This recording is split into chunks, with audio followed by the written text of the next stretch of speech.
Alright, this should be good to go. Very nice.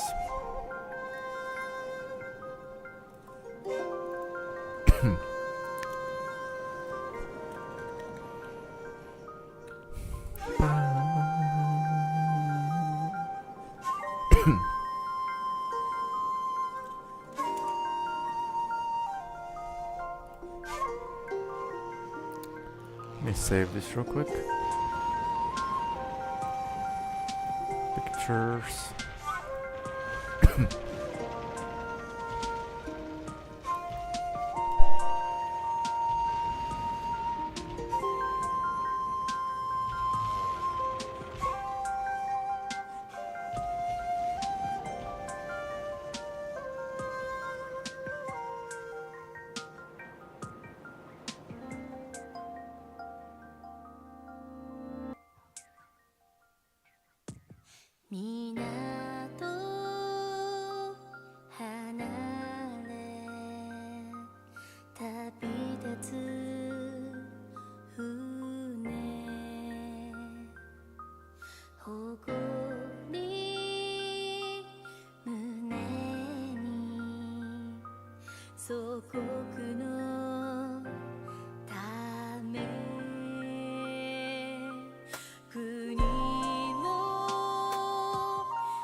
時しまりかえるくるくるただならぬ気配よ目を出せば未だ見抜け火の姿威圧するからつまいに喉が鳴る最強にしゃぶり出して鼓動が高鳴るいいぜこいつが戦場ってもんだ世界水準超えがいてしてやる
覚えのある世界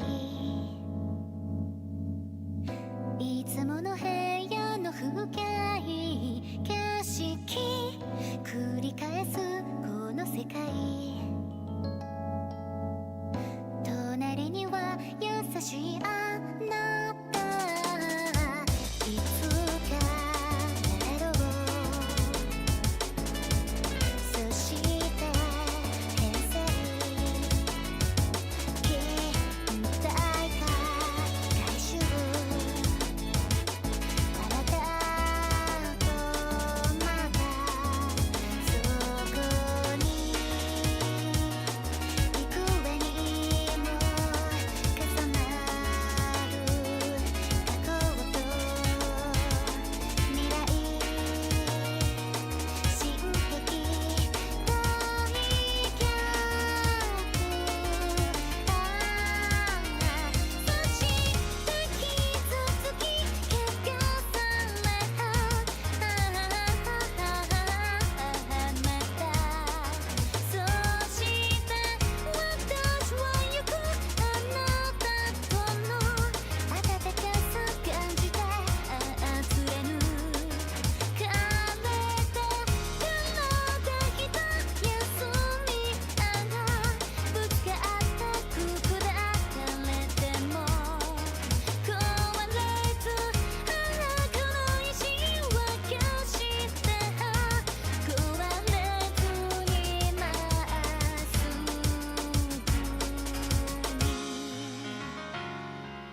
6P version.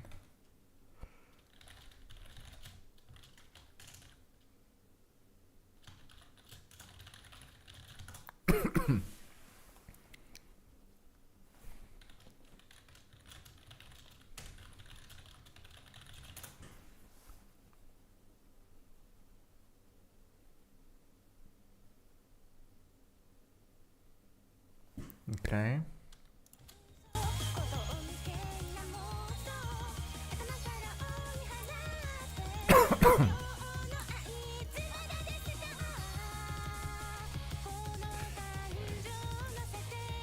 Caress the stars, huh?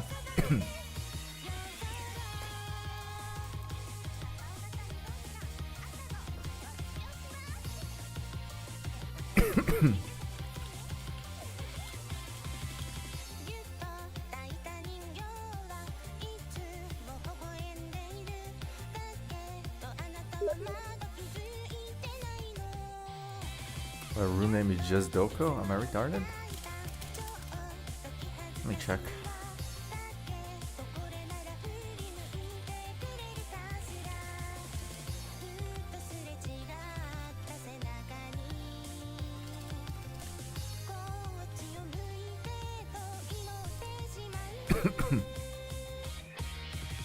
Yeah, this is the lobby. Oh shit, dude, people just left?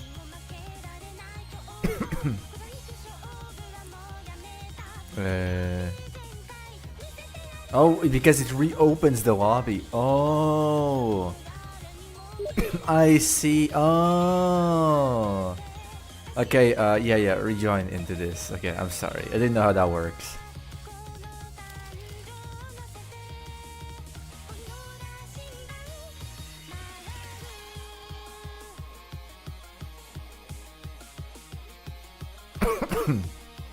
I see. Sorry about that. It's a well-made system. You have to understand. They really had to work hard. You cannot enter a game as a spectator. You cannot host a lobby as a spectator. Usually, I would trust the players to do it, but since I have to run custom settings, because if for some reason I probably should just run arena, man. Should have saved a lot of pain. Just run arena. Fuck the castle. The castle doesn't matter. I mean, kind of does. There's a reason I really wanted to have the castle. Yeah, that's 6 out of 6, right? Oh shit, there's 7 people now. Okay, well, it's 7 people. Okay, change setting to map arena.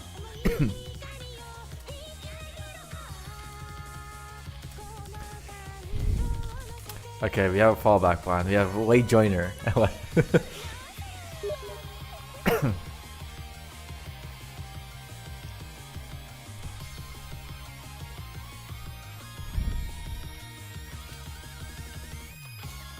But the lobby still has a password, right? So you can see that it's not some random.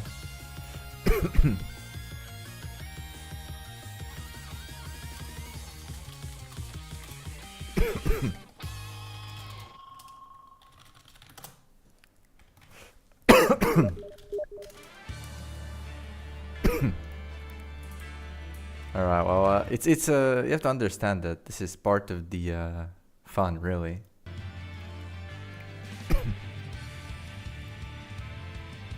Okay, arena is good. Open the slot.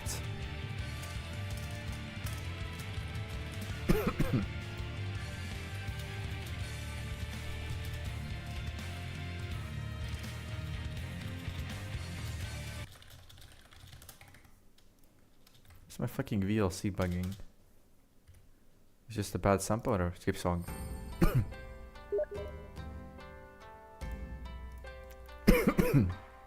Okay, we have 7 people.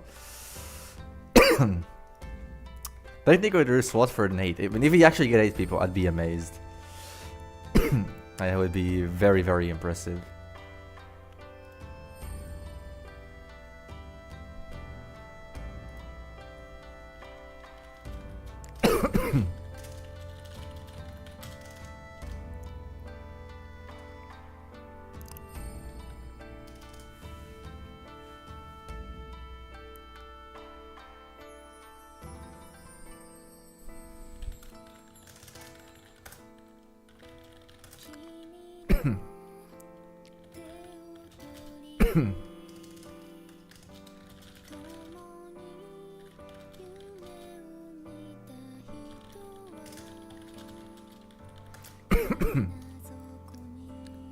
Okay, I mean, it's a good thing I can lose contact with TO. Okay, let's see the rankings. 1048. No ranking, no ranking, no ranking. Only what opponents played, and IDW and Skeleton, right? And Spasmo, I think, played one. Now, he won the first game, that means he's good. That's worrisome.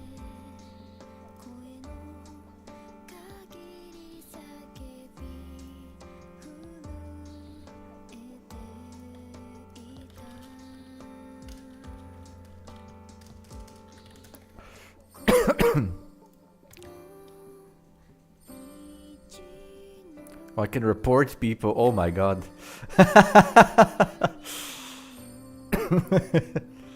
That's amazing. Okay.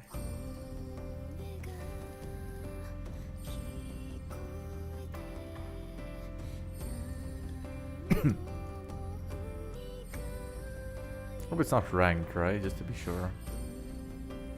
Normal, standard, map style standard, okay.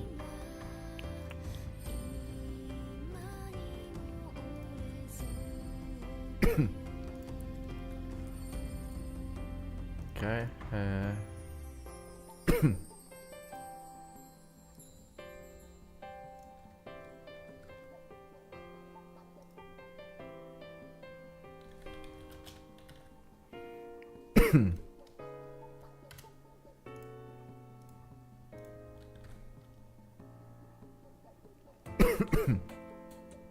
One, two, four, five, six. Franks. Ooh.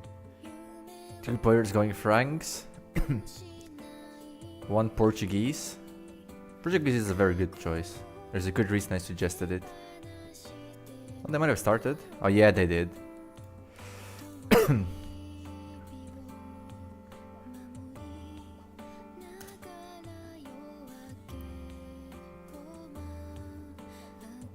Okay, let's disable this.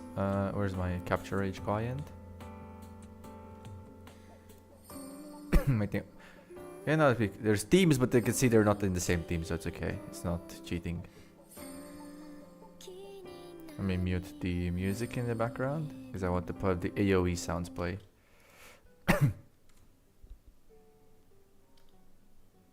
Okay, where's my capture age?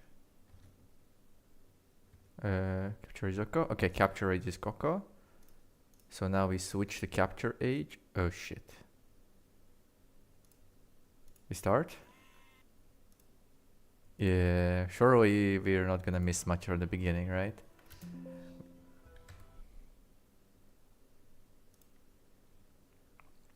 I'm gonna try quickly setting this up. Until then, we at least have some visuals.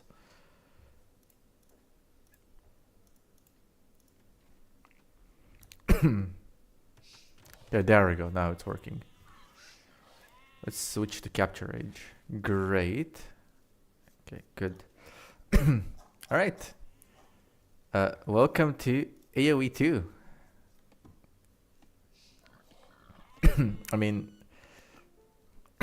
diplomacy might be off. It's over. It's over. It's fine. Not the end of the world. I assume it's one of the default settings to have diplomacy on. I guess it's not.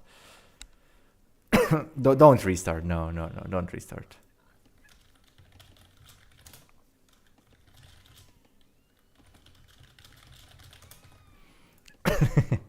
I can't be asked to ask for more rehost. It's over.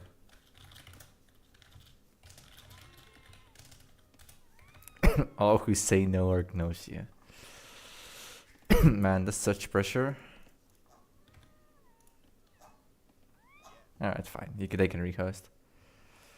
1.85 million wood. And I think I crashed my capture rage by that. Alright, well, interesting.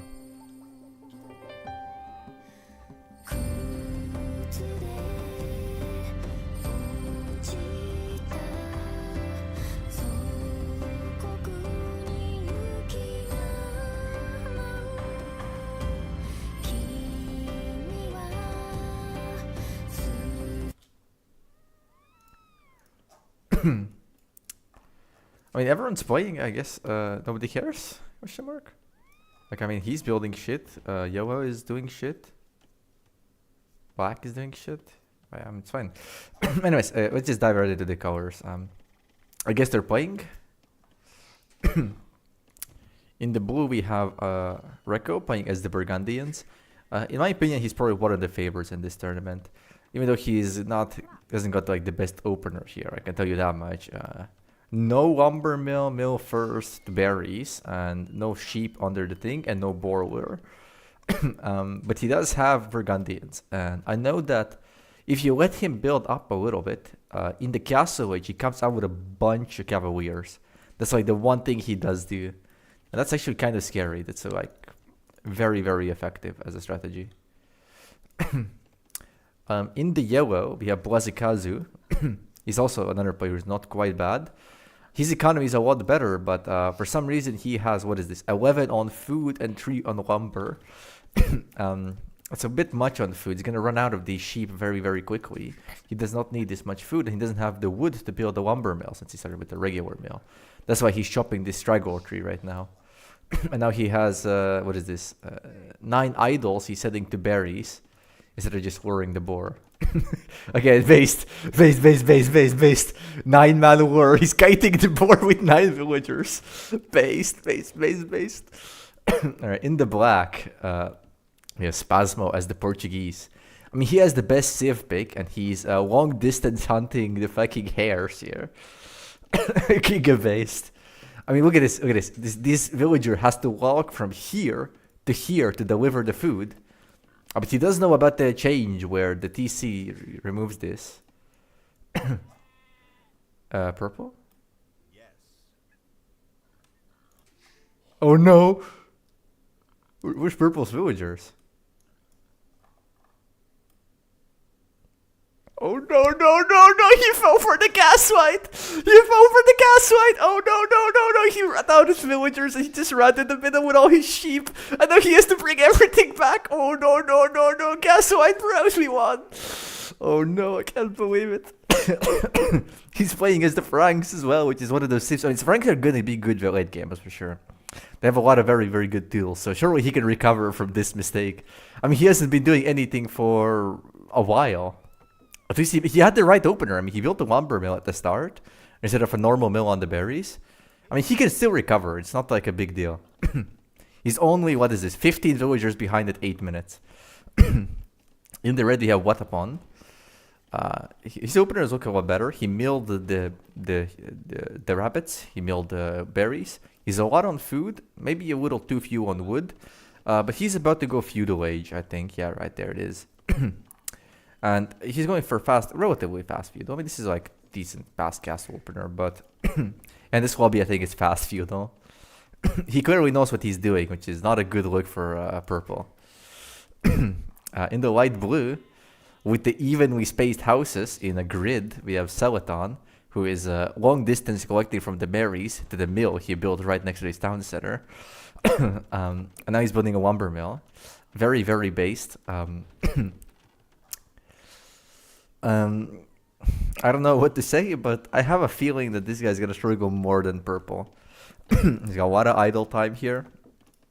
This is painful. The berries are already slow, and I don't think he's hunted his sheep. Yeah, there they are. There's sheep 1 and there's sheep 2. I'm not sure where his scout is though. Did he forget about it somewhere? Or did he run it away somewhere? I don't see his scout. I mean, he must have ran out and then ran somewhere. Interesting. Oh no!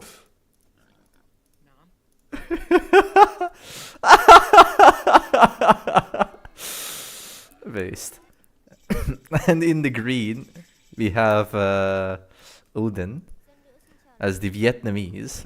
He's the only one who knows where all the threats are. He's long distance mining from the hares, which is not terrible. He has 3 idols building 2 houses here in the distance. He's already starting the farming eco, which is good to see. And he has a very poorly placed lumber mill, to be fair, but it is there. Then we have the first people advancing to feudal. Reiko is going for slightly later feudal time. Usually you go at around this time is like the latest. So he's probably fucked up his food economy at some point. Which makes sense because he never hunted the boar here, and he never hunted the rabbits like the other people did. Alright, yellow is going for a fast stable. Interesting. Mining camp, stable, no food economy. And a mill here. Okay, he's gonna lure the boar with this as well. I see. A lot of people on the wood, so he's probably gonna spam farms and go like, what, scouts or something? That would be very interesting on Arena. Okay, this person just got a barracks for now, focusing on his economy. A lot of, how many? She has 23 only. So a lot of idle time from the town center right now. But he is in feudal age, which is good to see. Honestly, blue has by far the best economy. Look at this. 33 villagers. That's really, really good. Like, I'm already seeing why he's the favorite here for me. Like, having this much more than everyone else is a big deal. Purple.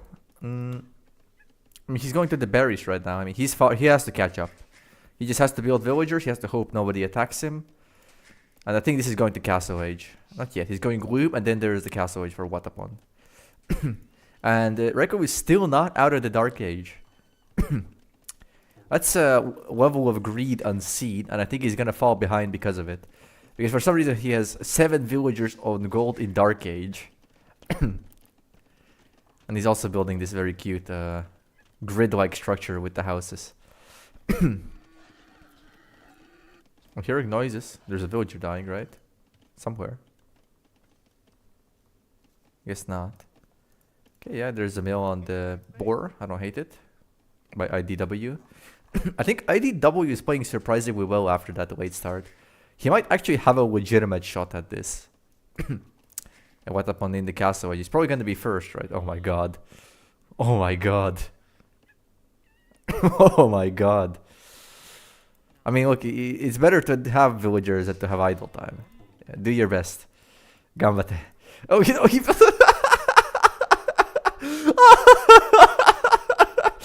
Long distance farming in the Dark Age. Oh my god, based. Okay, if you don't know, he can just build a farm around the town center, and the villagers are gonna deliver the food to the town center. He doesn't have to go around the mill, but he's just placing them around like in a cute grid. Like everything around him is like a grid. This is a grid, right? Kind of. And this is a grid, and then this is like a line, you know? Crazy. And green here. Is green going dark castle age yet? Not yet. He's going feudal. This should be a fast blacksmith, right? Where's the blacksmith? Market for this guy. Tree close by mills. Town watch for yellow. I guess he's afraid of aggression from someone. And And we have the second town center getting added by Watapon. He's trying to build an advantage here with economy. And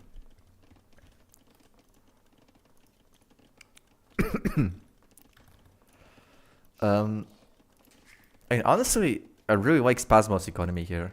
This is quite good, actually. I mean, he could use a second lumber mill on this side, right? That would be very, very useful to him. But it's not the end of the world, right? I mean, he still has these trigrowth trees to cut, right? I mean, this is not like too much walking here, too much blocking. He's already on stone, which implies that he wants to build a very, very fast castle the moment he clicks up. He's quite far from clicking up. He still needs another 300 food. And also, he is lacking a blacksmith and a market, which are needed buildings. So you don't need necessarily these two. And Rekko is going to Castle Age. What upon adding the third town center, he's just booming up. Just Vilmaxing. You can see that he's already catching up, and he's building an early monk. He's going to collect all the relics on the map. Bohemians don't get any relic bonuses, I believe, but they do get monk bonuses. Purple here, I mean, he's doing his best, right? I mean, you have a late start. He built a bunch of farm, but he has no free villagers to use them, so... very interesting. Okay, Celaton with his fucking wine farming strategy. 4 villagers on long distance boring. Another pro tip is that you can actually lure the boar to have it under the town center. You hit it and make it walk and follow the villager to get under the town center. That way you don't have to walk. Green going Castle Age. Blue going Castle Age. But green's gonna get there first.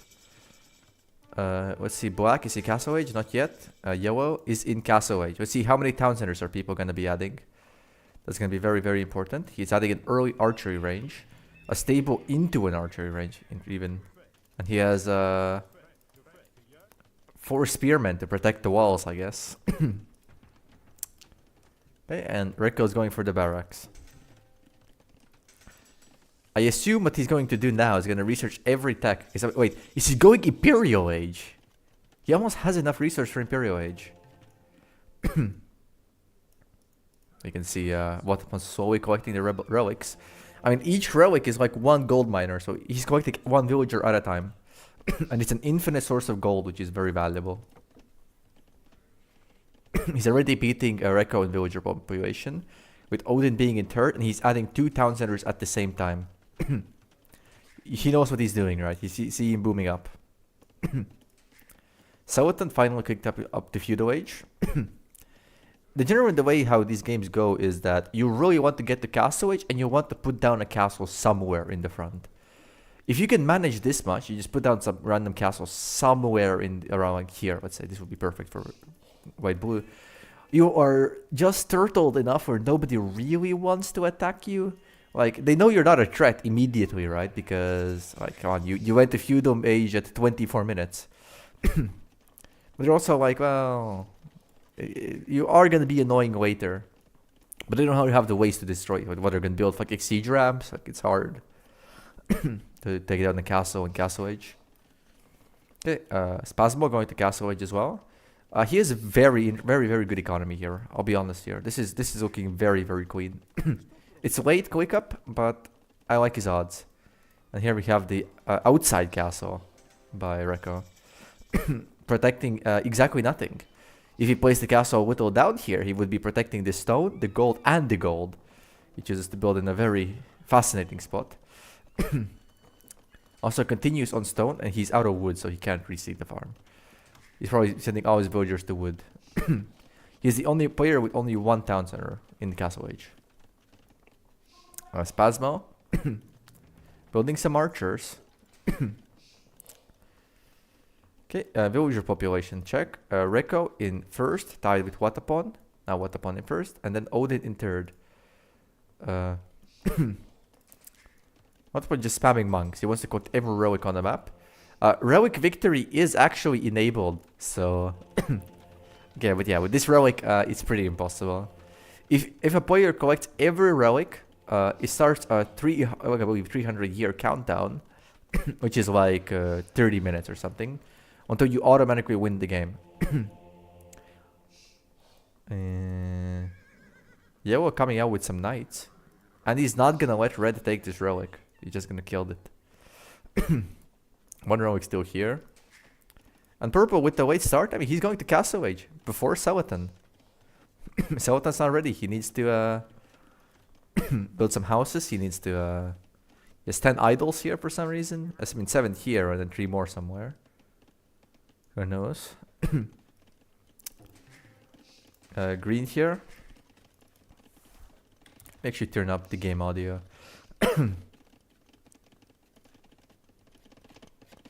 Just want to make sure that you can hear the wood noises.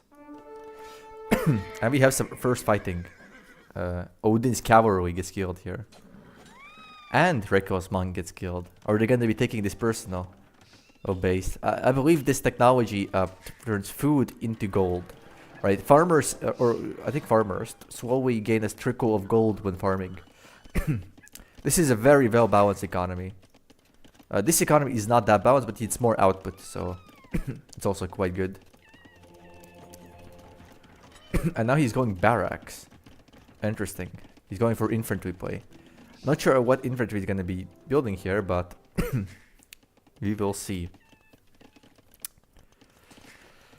All right. I mean, I'm personally, I have to say, I'm rooting for Celaton, man.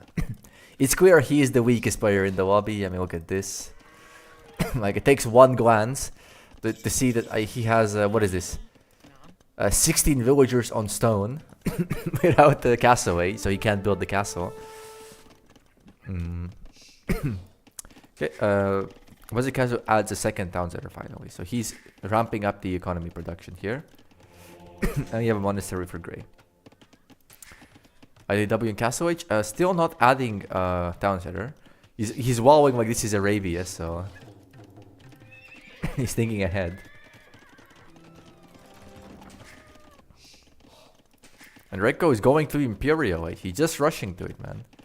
He doesn't need more. He rushes to Imperial Age. This is a very good arena strategy, supposedly. This is not the worst timing for it. Like, this is roughly when a fast Imperial would hit in a real match. He doesn't have that much economy behind this, so I don't know how much he can do, but... And he doesn't have any units behind it. So what, he's gonna spam Cavaliers from one stable, I guess.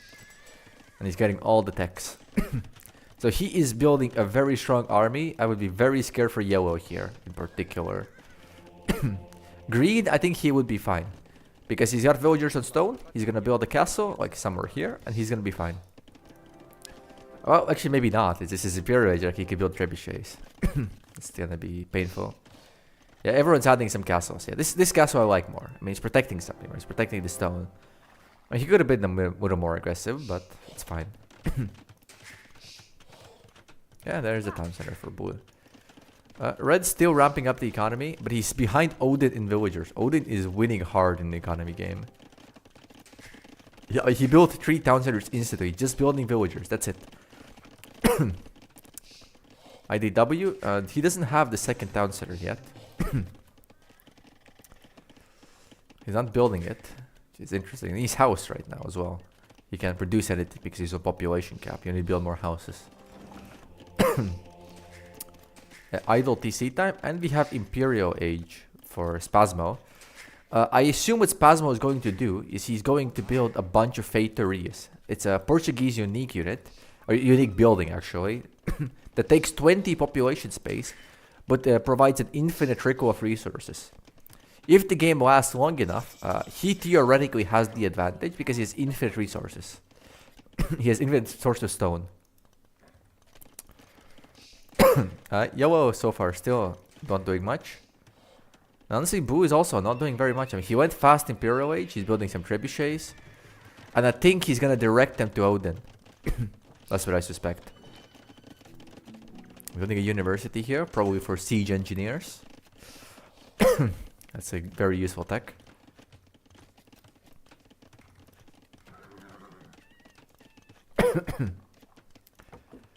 He should probably add. Oh wait. Okay, I like this base design.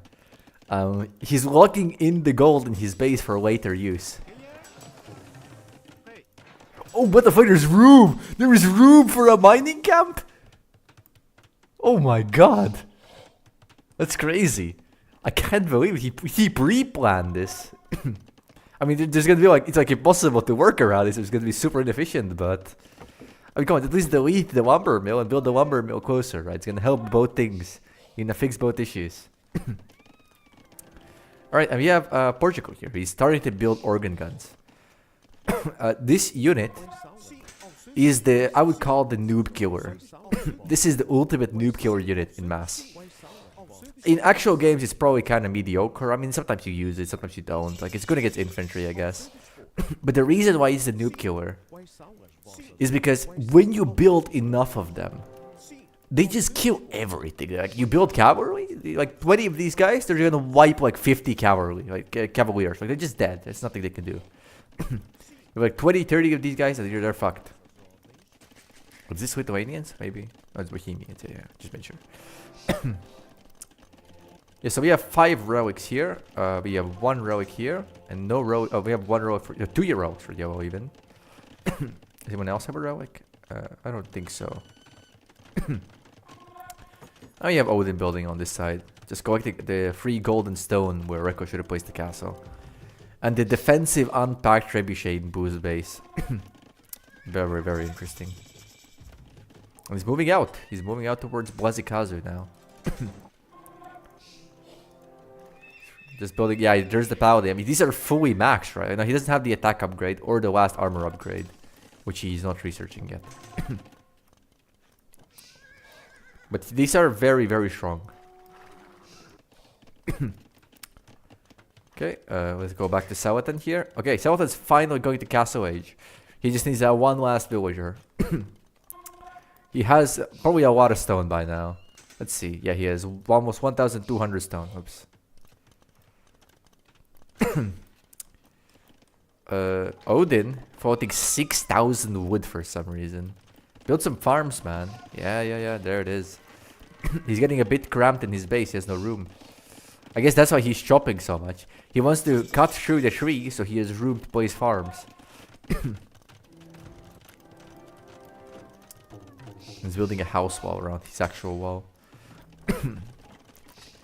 And here we have the army for Watapon. He's spamming halberdiers and bombard cannon. Bohemian bombard cannons are very interesting. In the castle, I believe, or maybe the siege workshop, they have a unique upgrade that only the Bohemians have to the bombard cannon, which turns bombard cannons into Hufnitzes. Hufnitzes are like a better version of the bombard cannon. You can see him researching it right now. Bombard cannons are a very, very annoying unit because they defeat siege. And what often happens when you pair them with halberdiers, the unit composition here, also here, Blazikazu in big trouble. I think Blazikazu might get eliminated early. These are not fully upgraded paladins just yet, but they are paladins, and Blazikazu is most definitely not ready for this. He's gonna be, the castle is getting trapped down. There's no murder holes. Like he restart. Oh no. He's so dead. Nah, it's too late for the restart. Sorry, if you resign, you're out. I mean, he could try running away with villagers. In these sorts of games, the center usually goes unused for a long time. But yeah, this unit composition, yeah, these are fully upgraded halberdiers, fully upgraded bombard cannons, even siege engineers from the university, because they have +1 range. Where's this university, man? Or do they get it for free? I might get it for free. Let me check. Chemistry hand cannon in the Castle Age. Okay. No, they don't get it for free. And we have Imperial Age for IDW. And he's building 2 town centers right here. And this is going to be a forward castle by red. He selected his target. I think it's over for IDW. This is going to be a big attack here. I'm not really sure. Like, the only one who could really deal with that right now is Rekko, because he's the only one with the actual amount of army. Okay, we have some Rattan archers for green. They're pretty good in defense. I mean, he will have to run indoors for sure, but he plans on pairing them off with halberdiers probably. which is not a bad idea. Halberders are very, very effective. And Rico is just spamming castles. And I guess you let Boazikazu live, because Boazikazu reside. I see. Does Boazikazu have a market? Answer is no, actually. So he cannot be an infinite trade slot for Rico. And, okay, here we go. Here's the red attack, and here's the blue attack at the same time. Blue harassing the economy, and red's probably going for the kill. I just want you to look at how quickly purple is gonna die here if he doesn't run right now. Like, purple, he has to run for his life. Look at the gate. It's gone, man, it's gone. That's it, he's coming in. 33 halberdiers, a town center on the gold. I mean, you have to run for your life, man. Like three cavaliers are not gonna beat 12 siege engines. And on this side, we have a hole in the wall. Archers and a castle versus a bunch of paladins. They are fully upgraded, I will say that. But paladins are very strong, man. They're so strong. We have bombard cannon as well. He's doing his best, but these paladins are gonna come into the green's economy, man. They're gonna do so much damage. Still, green doesn't have the production capacity yet. So this will get cleaned up. Green is not dead. And we have a white attack on the other side. Oof. This is not yet an, like a significant mass. These organ guns will get countered by bombard cannons with proper micro. But if it's like a cavalier organ gun, like that's gonna be a very, very strong composition against this halberdier bombard cannon on the other side. From red. Yellow is dead, and over here we have a bunch of stable spam. Let's see how well can Odin recover.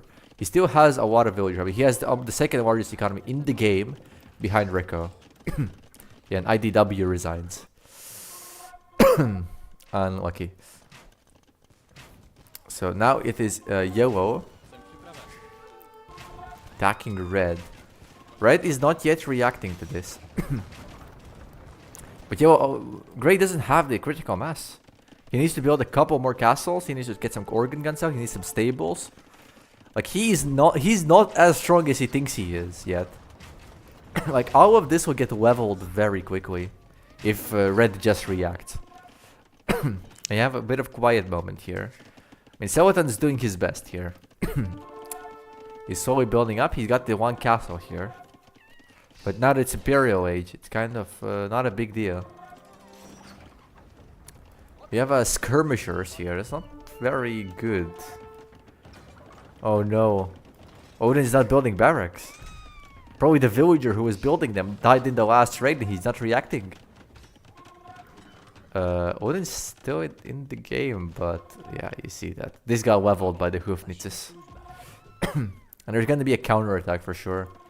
And I guarantee you Grey is not ready for it. I mean, he only has 98 villagers. Like, I mean, Vodavad's also not doing too well economically. And here we go. You have some skirmishers. I mean, skirmishers that are not good, man. They're not gonna help you against cavaliers. Like these are fucking crazy units. Like, this is your dead territory. Like all you have is these bombards. These bombards could be effective if you micro them really well. And these castles. So this is gonna be like a prolonged siege. But you really need halberdiers, man. You really need to get them out quickly. Like these white cavalry are like a quarter of the set. Look at these bombers. They're gonna get crazy value in this fight. Yeah, 26 cavalry, 25 soon. Not yet. A lot of AOE damage, but he doesn't have the Rattan archers. He needs more. Not building anything on the barracks yet. Not a decent trade, but once the castle falls, man, that's gonna be painful. Yeah, pikemen are fine. Pikemen are fine, but you need more than 2. On the other side, red is still just resting. He's just chilling. He doesn't want to move out yet. He's not building any economy either behind this. And Odin just resigns. It's a very odd decision because he had a lot of food in the wood. He could have played for a long time.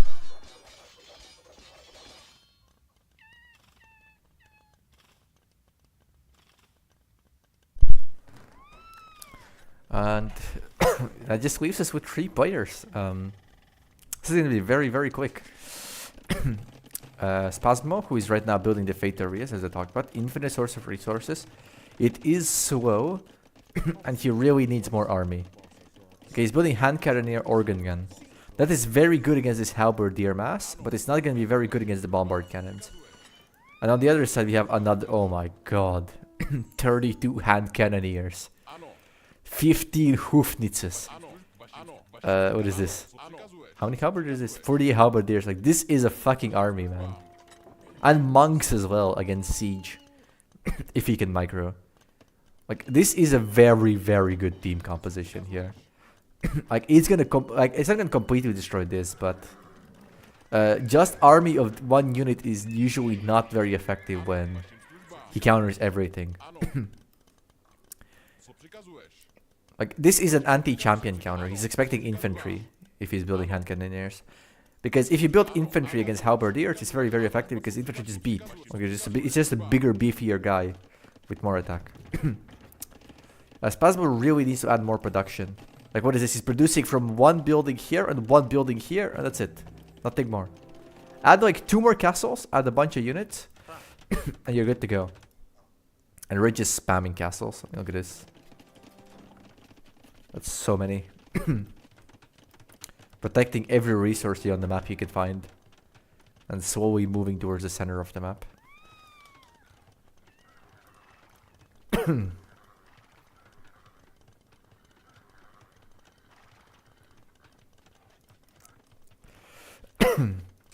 I mean, oh my god, Sultan though. I mean, look. Okay, I like this. Okay, this is cute. He's playing, you know what he's playing? He's playing Caesar. He's playing Caesar. These are the roads.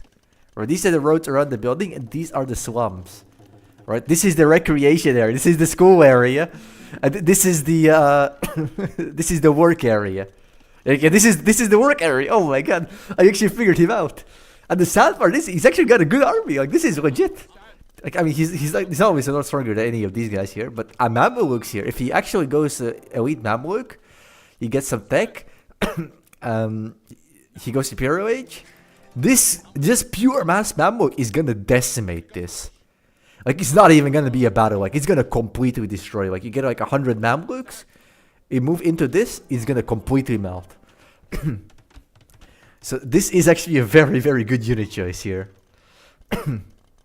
And here we have the blue player finally moving across the map. And we have a bombard cannon here by red.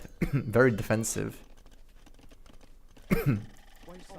And gray, I mean, he's just not producing units, man. That's the problem. He's just not building anything. He's scouting with villagers. I mean, he's collecting a lot of resources in a lot of places, which is good. And he has a lot of resources stored up. I mean, 12,000 wood, fucking 9,000 food, 2,000 gold. Even enough stone for another castle, and he's just not building anything, man. He's population capped, isn't he? Yes, he is. Yes, he is. Anyway, Sultan, please build some houses. Your population capped for a long time. Just dedicate some villagers to building houses. I understand you want to finish the grid, so you're waiting for the 1 villager to collect from 4 berry bushes long range. But it's not necessary. It's really not. It's not about having the most soulful city. It's about efficiency.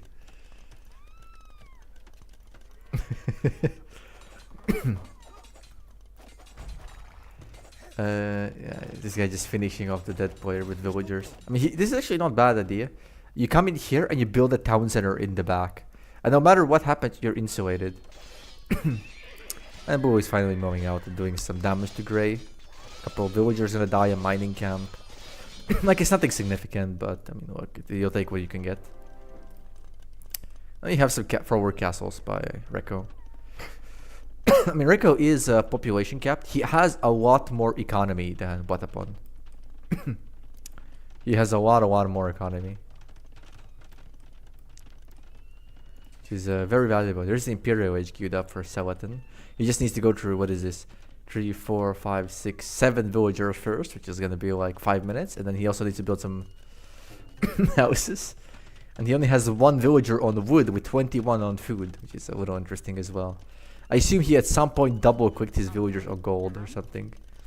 He has 12 idols as well. He's microing them one at a time. Oh, based. He's continuing the grid. No, this one's off the grid. You have to delete it and you have to build it all the way up. Now this is what an optimal city looks like.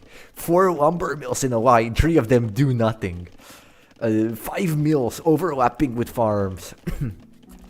Houses in a box because this way they take up less space and give you more space to build farms. Stables on the outside, just thrown all over the place. Castles all over the place. I guess near the resources. And here we have red moving across the map finally. Ooh, he might be in for a rude surprise if he attacks Blue's castle anywhere. He might take out the castle, but from the back, 57 pounds are gonna melt 18 Hoofnitzes.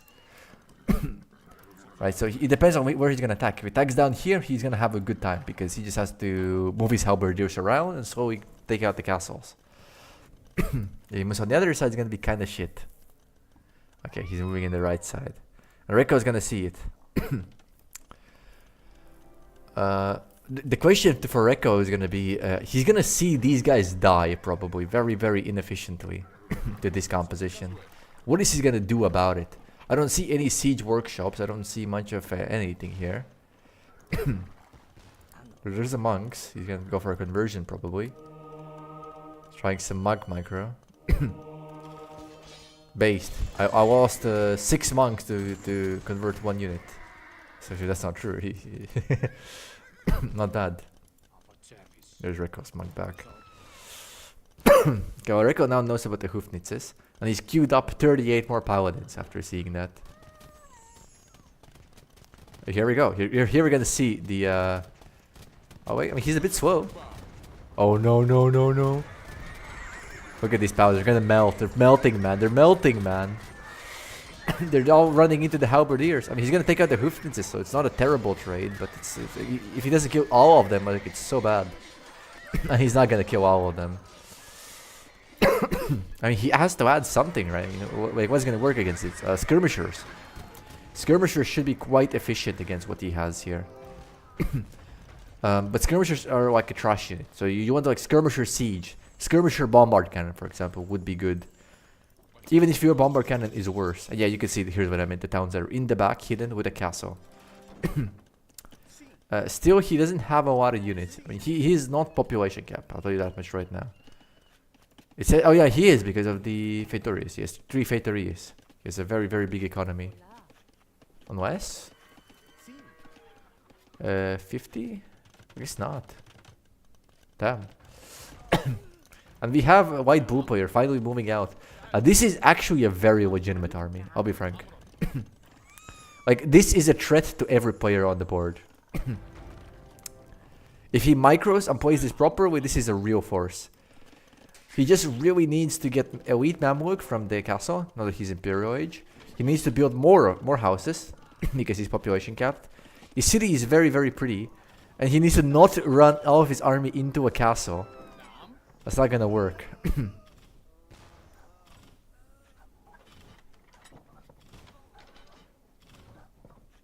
Damn. Base, petard! It's not gonna work. You need more than 2 petards. Oh no. Oh no.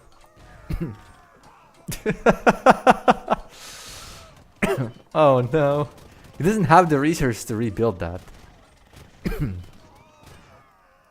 Okay, you have Rekko's second attempt. A bunch of cavalry, or a bunch of paladins. Spasmo is still just chilling. I mean, Spasmo... He's building up a lot of stone. I mean, he has almost 4,000 stone. Which is an absurd amount. Like, he just builds like 5 castles, please. Do something. He's fine running under the castle fire. Like, these units don't matter to Rekko, I don't think. Like, he's got so many resources, he thinks it's infinite.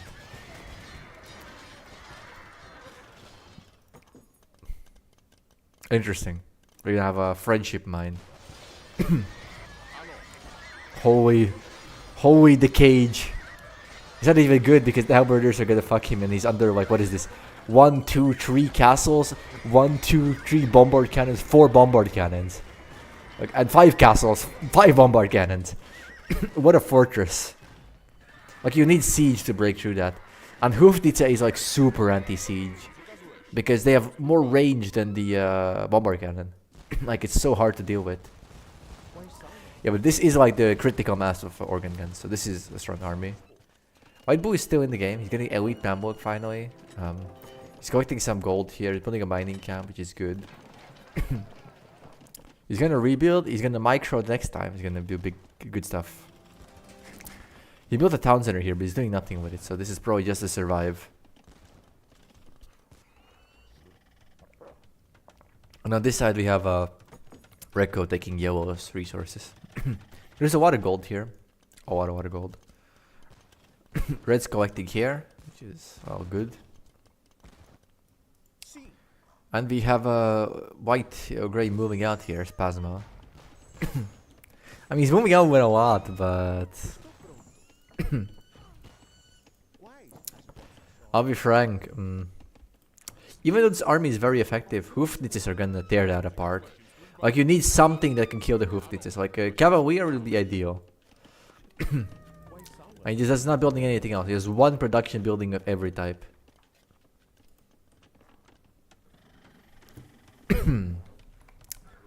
Okay, we're just chilling. He lost all of his paladins, and now what? He's rebuilding hand cannoneers. These are gonna be good against the halberdiers. I don't hate the idea. You're gonna do paladin hand cannoneer. The hand cannoneer is gonna kill the halberdiers, and then the cavaliers are gonna kill everything else. It's very, very expensive, so he cannot play this forever. Like, look, he's already running out of gold. There's just not enough gold on the map for him. Like, he needs to like start trade or something. If he wants to do this. And we have some organ guns taking at the town center. And we're in a period of quiet again. I mean, you have one villager building a siege workshop 1 hour into the game. And this one villager, wait. Is this one villager going to build 1, 2, 3, 4, 5, 6 siege workshops and a castle? Oh, I see. These 2 villagers are gonna build. Oh wait, sorry, even better. This villager is gonna build this castle. This villager is gonna build this castle. This villager is gonna build 5 siege workshops, or 6 actually, or 7, 8 even. Right, makes sense. And here's the elite Mamluks. I mean, these are very, very good. I don't think he has the techs yet. I should go to build a blacksmith and research some stuff here. Oh no, get out of the castle fire. No, aggressive stance. It's over. No, it's fine, it's fine. Okay, Yawa doesn't have murder hole, so he's just gonna kill the castle. This big wall of castles is gonna die quite quickly to these Hufnitzes. I have a feeling Watapon is probably going to win. Unless this composition here does something.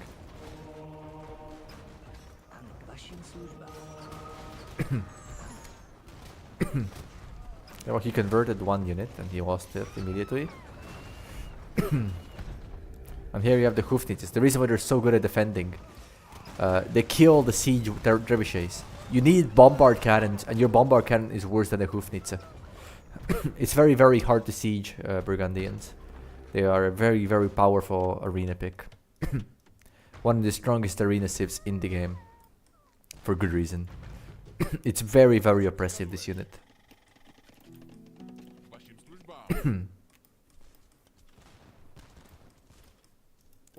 Yeah, he's retreating. I mean, he has good unit composition here. This is a decent unit composition, just not good into this, specifically.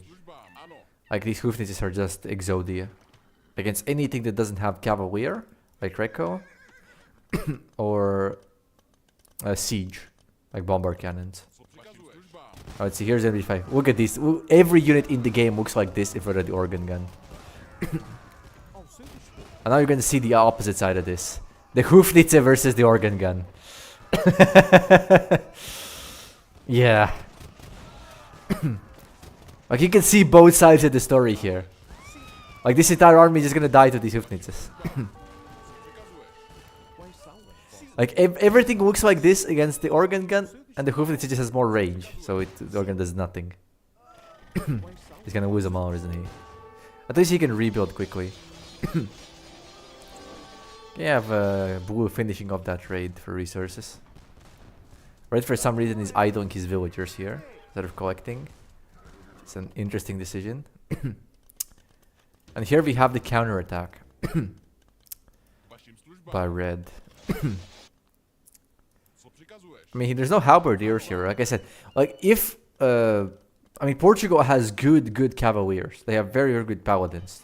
Like they just build some horsies, man. Just build some horsies. That's all you need. That's gonna carry you, man. or work with Recco and look at these hand cannoners, right? Look at these are what 9 units, and they just killed like yeah, and then you see the Hofnitzer shot.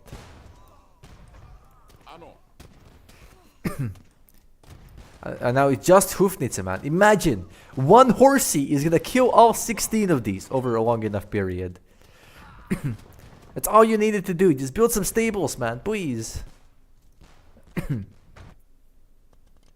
And on this side, please build some siege workshops and build some bomber cannons. That's all you need. Like this unit isn't, this composition isn't bad against what you have here, but it's not perfect.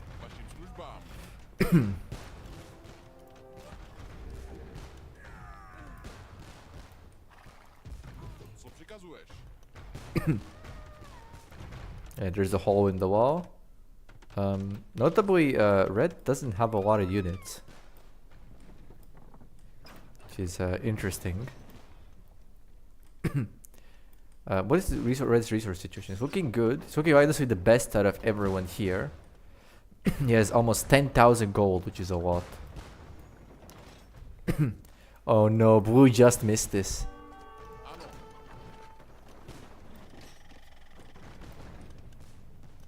Like these trebuchets do nothing, man. They're useless against this unit. Oh wait a minute. Ah.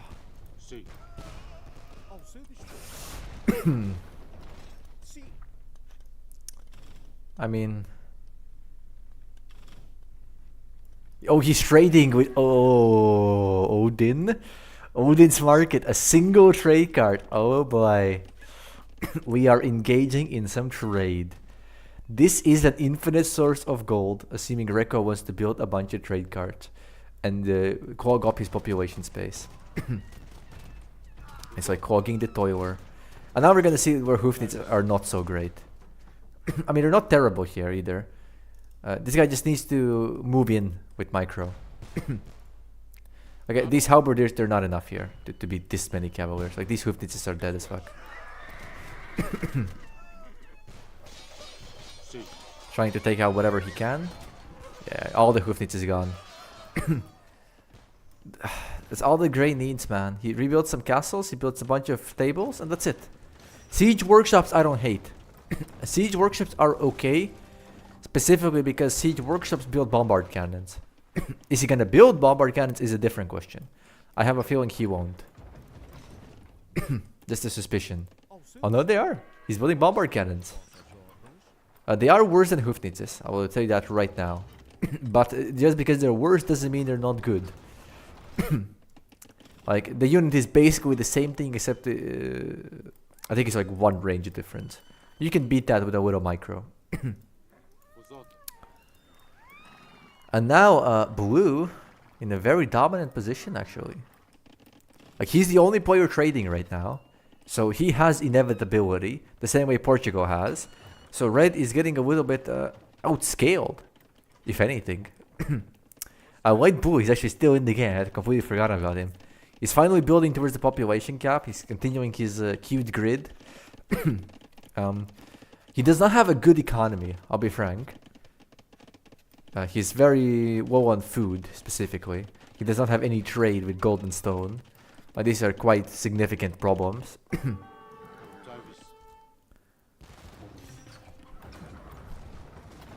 But like, this is a good army. He just needs to finish up some techs. And he's building a bunch of petards. Petards are a very funny unit. They're not good into this. And we have blue bombard cannons as well. If you can't beat them, join them as well. He right clicks the castle into 1, 2, 3, 4, 5 bombard cannons and 3 castles. So obviously not the optimal decision. But he's gonna take out the first castle finally.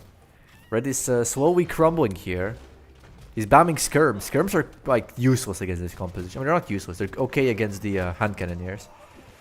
But like one cavalier can probably solo all of this. Right, so you're really hoping that these guys can save you. They're just not tanky enough. Going back to gray here, a lot of idols. Like some random gold here. Not much else. The slow push here, it's getting painful. It's really painful for red. Blue just has to take out these bombard cannons, man. They're actually scarier than the castles. It's a little known fact, but bombards are stronger than castles. They just have less HP. That's why you usually see them spammed in team games with trade. People buy stones or play Portugal and build Fate Areas to get stone to build bombard cannons. And they build them during the fights with villagers because they're so effective. For some reason, Reko built a bunch of unupgraded cavalry archers. I assume that's a misclick. But Blue is building some castles here. Grey building some castles here.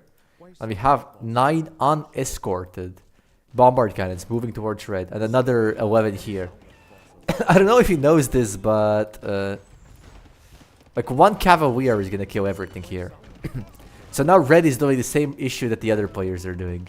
He did his strategy. He had the plan. Okay, I'm gonna build hoofknitzes. I'm gonna turtle. And then the opponents countered the rush, and now he doesn't know what to do. He's just spamming halberdiers, and these are not gonna be effective. Like look at these 4 organs. Look at this. There's 54 halberdiers here. Oh wait, is he gonna attack?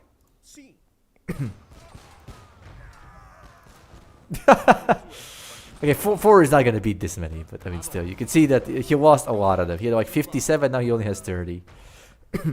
Like this unit is super good. Like this is a very Exodia team composition for Portugal. Organ gun, bombard cannon is just strong. Because the way you beat organ guns is usually you build bombard cannons. You build onagers, you build these units. And bombard cannons are just equal or better against them. And this side we still have the paladin mass with infinite trade. There's 20 on gold, which I assume is mostly trade. I don't think there's any gold left on the map, probably. Not in this space. Oh, there's a little bit here. A skeleton here. Still a lot of Mamluks. Not fully upgraded yet, so you should check that out. And he has no gold, which is very painful. He needs to build some barracks. He needs to build some archery ranges. He needs to research. He needs to sell some food or wood or whatever and try to get to that. And we have a Reko moving in with 56 cavaliers again.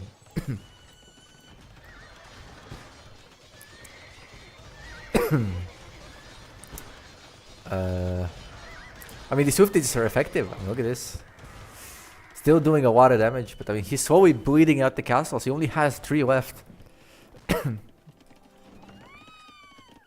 And on the other side, like they're like being rats, you know. Oh, he moves to this side. Oh, I'm gonna attack from the other side.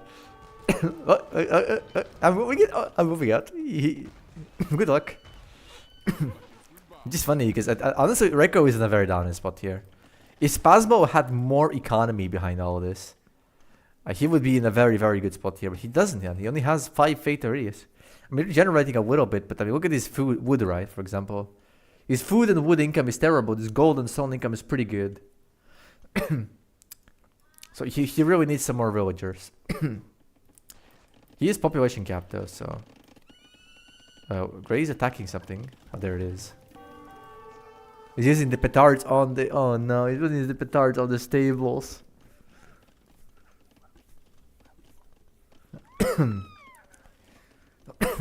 You know what's the funny thing, by the way? with proper micro, this is probably the strongest team composition on the board. I don't know why he has petards in it, but this is like very, very effective. Like Mass Mamluk is very good against Paladin. It's very good. It's okay against hand cannoneers. It's pretty equal. It's very good against bombard cannons. Like it's very, very good because you just dodge the bombard cannon shots. It's good against skirms, right? It's like a very, very Exodia unit in large amounts. He just needs to pair it up with like halberdiers or skirmishers. Like either of these units are fine. Just have like a meat bag to get in the front.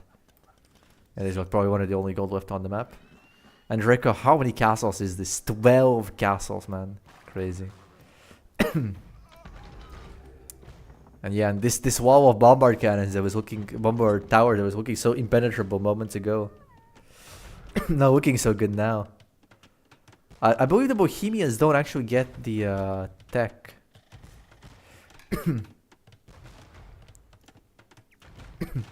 Get the Hussar tech. He's about to find out why Whitecap isn't the greatest against this. You really need onagers or bombard cannons. But yeah, this is still an okay composition against the opponent bombards. This is basically the same idea as building horsies against bombards. Horsey, and then you counter whatever counters horsies. And that's a good composition against this.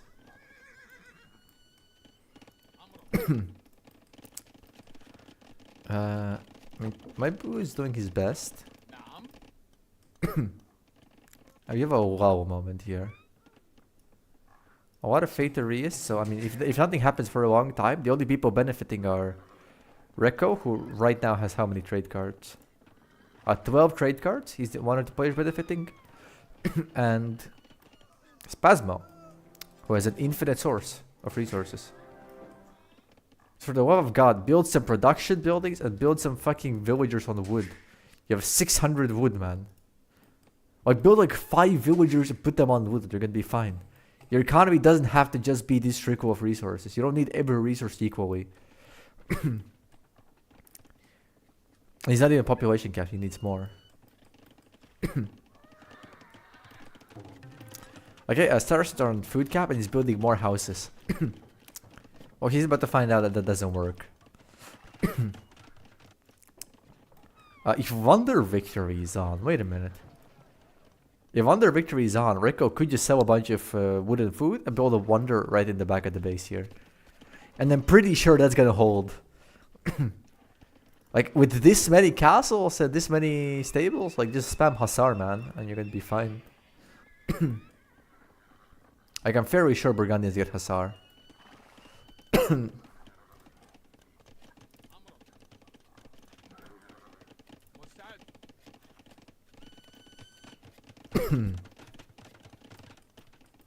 Oh, there's the Wonder. Just as I was saying, from the other guy though. Everybody on the map will know that this Wonder is getting built.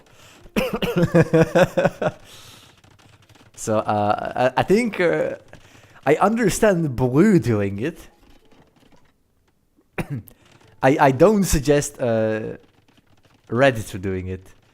Because Red's defense here is not that impressive. He's buying a bunch of stone. I guess this is his last call, right? If he holds the Wonder for 300 years, he will win the game. That's gonna be like 30 minutes in game time.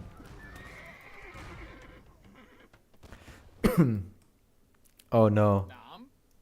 74 Mammogs are gonna melt to this. I'll just brought up and make a comeback here. What? Yeah, good. You have a co-commentator. Buzzikazu, how are you feeling after the early loss? It felt betrayed. I mean, look. It was you did your best. I'll be frank. Yeah, I haven't played in years, and then I thought I would start early on. I got the relics, and then I unexpectedly got. I mean, you got gaslighted, right? by the But what? reset. You get gaslighted by the reset, right?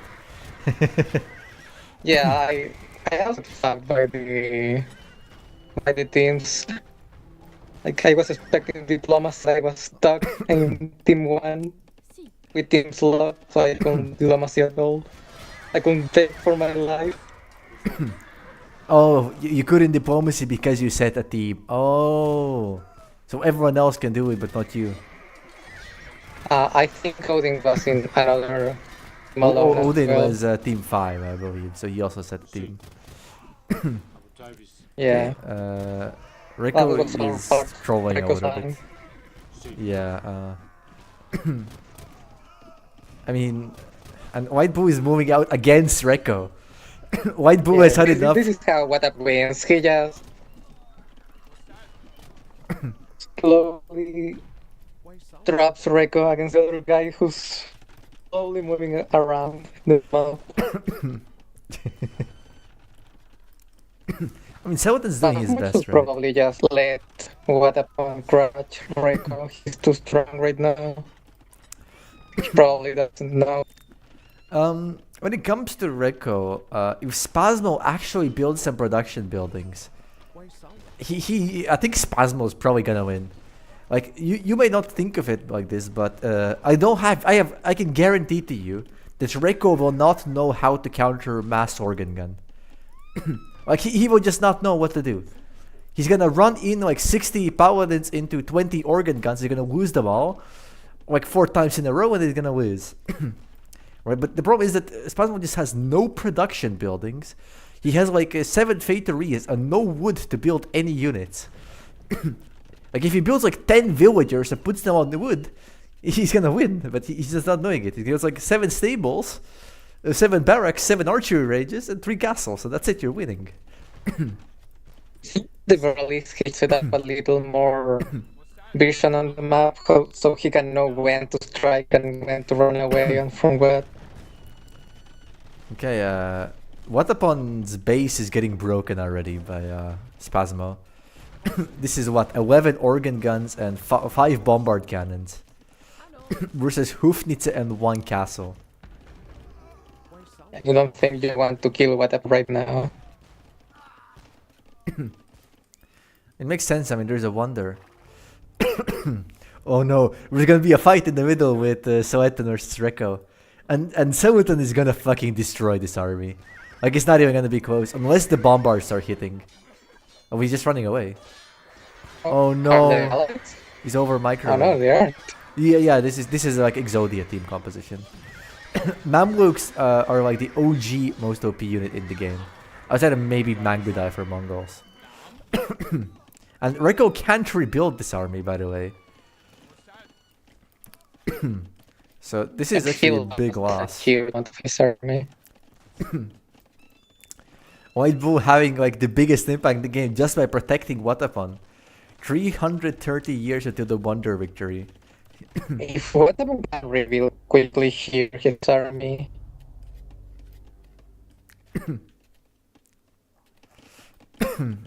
If Watap ally to solid. Actually, Watapon's making the same mistake as Spasmo. Why does Watapon have only 4 barracks when he has 10,000 food, 10,000 wood? What did he mean by this? Okay, well, this composition is gonna beat Mamluks. Like, this is what, 15 bombard cannons, 30 hand cannoneers. Like, that's gonna be effective against a couple Mamluks.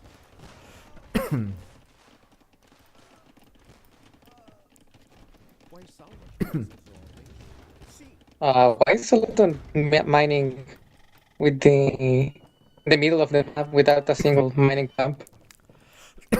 I think you only have to look at his base design to understand this.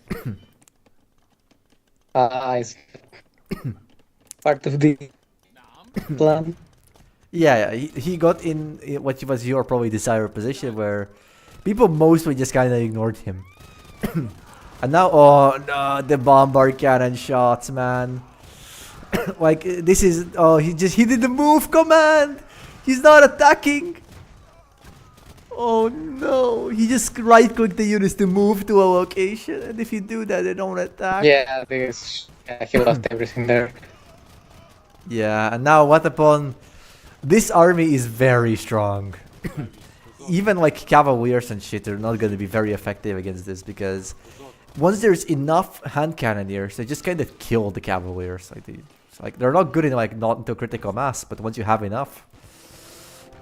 Yeah, little reminder for the viewers: attack move command is with the T. Yeah. R? Yeah, R. Oh, it's R R. key. It's R. Yeah. If you move your big army, always use R. Yeah. I mean, technically, you can also use patrol, which is the same thing for most purposes. Yeah, but if you misclick, it's fucking over.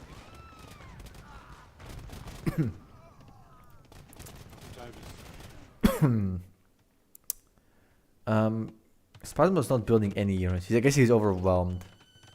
Or population capped, one or the other.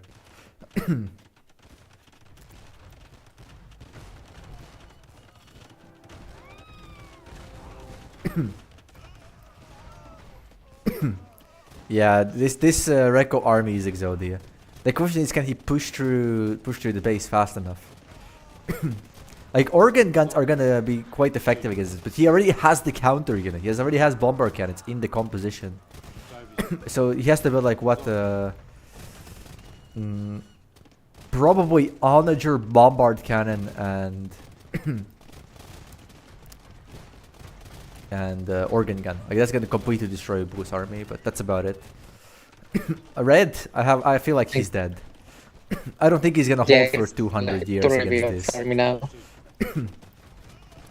Like unless these Hoofnitzes do a hero play, it's not gonna happen. Where Weapons army going? On the right side. They're hiding.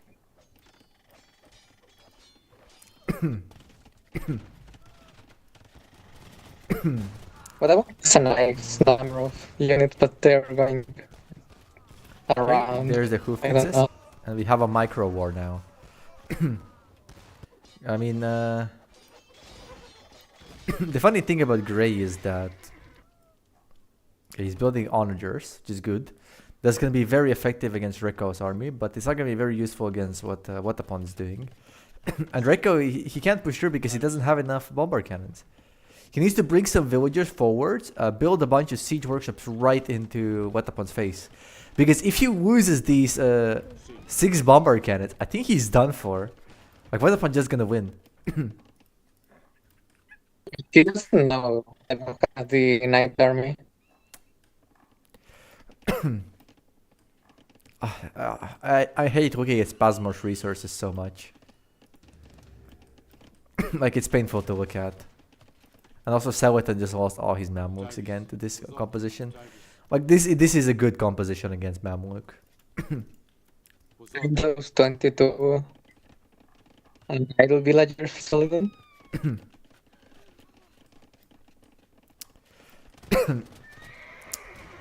230 years. 230 years. I mean, he's already halfway survived, right? Like he's defending with what 14 Hoofnitzes. That's it. I mean, come on. Surely you can find a way to deal with 14 Hoofnitzes. And look, he's gonna lose more bomber cannons.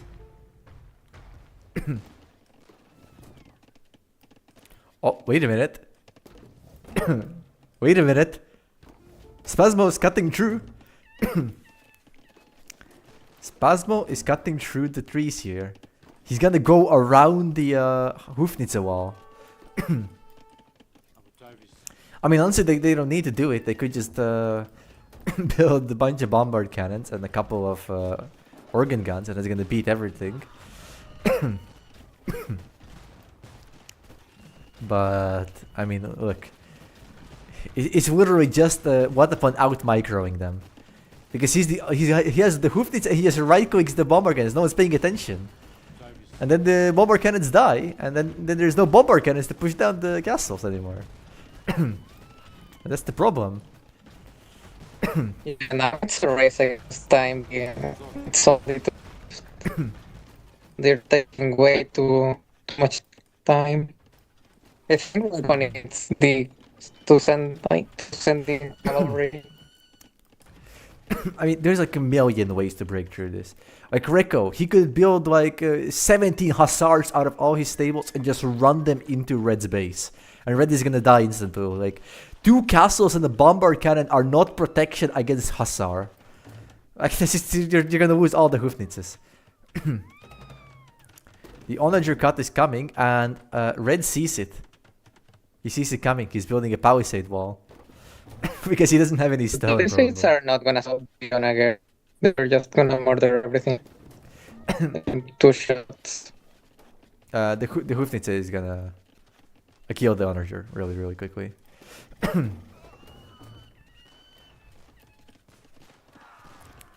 Like, look, Reko, put fucking spread formation and just run in. It's not that complicated. Like, come on. Like, there we go. You went in and now all the Hoofnitzes are dying. Like, this is not protection. Like, they're so scared from nothing. Like, you could have done this like months ago. Hussar would have looked the same exact way. And the backside is exposed and there's only 4 Hoofnitzes left. That's less than Reiko's bombard cannons. And Reiko's gonna lose all of his gold units here.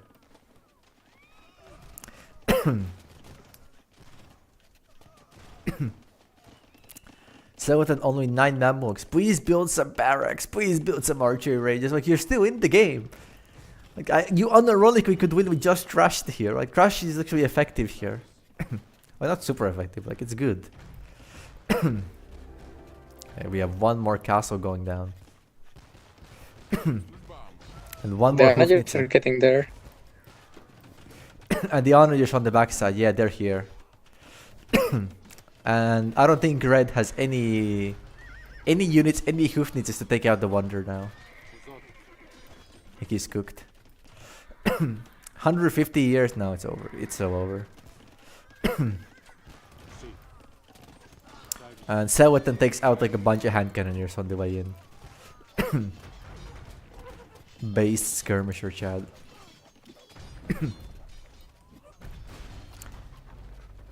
Yeah, he brought like 1 Hoofnitz and stopped the entire push. He did do a bunch of wonder damage though, so it's still pretty effective. And now Red's economy is dying. They're really panicking about the wonder. Would you say making the wonders a mistake? Yeah, I said it was a mistake earlier. I think it's just a bad decision. Right? Rico is the only one here who could get away with a wonder. Just because he has so much buffer room. He has so many stables, so many resources. He has trade. He has like, what is this? 17 castles to go through. Right? He has a good economy behind this. That's right now. If Rego was the first one to make the wonder, then Pasmo and Watapon team up on him will be. Yeah, but how long do you think it would take Spasmo, for example, to actually just build the army to push this many castles? Okay, Watapon is one thing, but I mean, Reiko has units too, right? He's not just like, not 5 Hoofnitzes like Watapon. You have to consider also that Watapon also lost a lot of his army to Phasmo when he was chasing him around, and then he lost all his siege against the cavalry. I mean, true. I mean, it was a good unit composition. But I mean, Reiko had the counter, man. He had the counter. Hand Cannoneer, Cavalier, and Siege. Like, it's effective. I'm not sure why he's running in with them in a straight line, but he could just, take out a couple buildings here in the middle. And he'd be fine. And those are the last Hoofnitzes for Red. He's building 2 more, and here they are. Wait, these 2 Hoofnitzes. Watapon resigns. So the wonder crumbles. And now it's 3 players left. Skeleton in light blue. Rekko in blue, and Spasmo in gray. God, how much I wish I could tell Spasmo that if you build 5-10 villagers and you put them on wood, you are winning. That is so difficult to tell a man. Why do you have 7,000 stone? Build 10 castles. 10 castles, man. Shit. You have 7,000 stone, man. Like a good lord. Like, delete one fate area, man. It doesn't matter. Delete it. Build 20 villagers and you're winning. Come on. Like, I would even go further. I would delete 2 fate areas, build 40 villagers, and just play from there. You're good to go. Okay, you have a big economy. Good. Why would you be sad about a big economy? 40, like this is a 120 villager economy. It's good. Yeah, I think Rekko is just winning now. There isn't much else to say here, and Rekko is just gonna run it down. Yeah. If Sultan still had his army, maybe.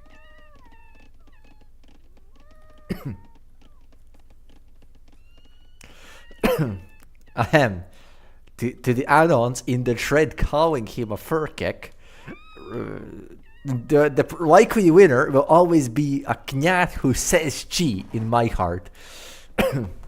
He is not. Furkek is just a temporary embarrassment. You never know how the journey goes for Knyat. There's a reason, man. He's the Knyat. He's the Knyat who says chi. That's why he's doing well, man. In Knyatskoko. That's why he's building so many knights. I mean, the paladin is literally the Nightline. Not sure why he's building a normal scorpion suddenly. I mean, they're cheap, I guess. They are not very good against organ guns.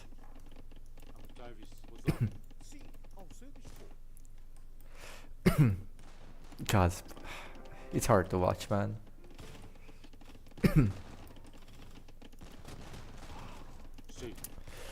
Like, hand cannoneer is not like the worst against organ gun, but it's like also not that good. Like, organ gun beats this on paper. Oh, I think Spasmo's resigning. And that means... yeah, there it is. Second place. Sawat in second place. Probably. Unless he suddenly locks in. If he locks in right now, he is gonna win. Like, I mean, he doesn't have resources, true. He doesn't have a good economy, true. He doesn't have technologies researched, true. He doesn't have any production buildings outside of 2 castles of a unit he cannot afford because he has no gold, true.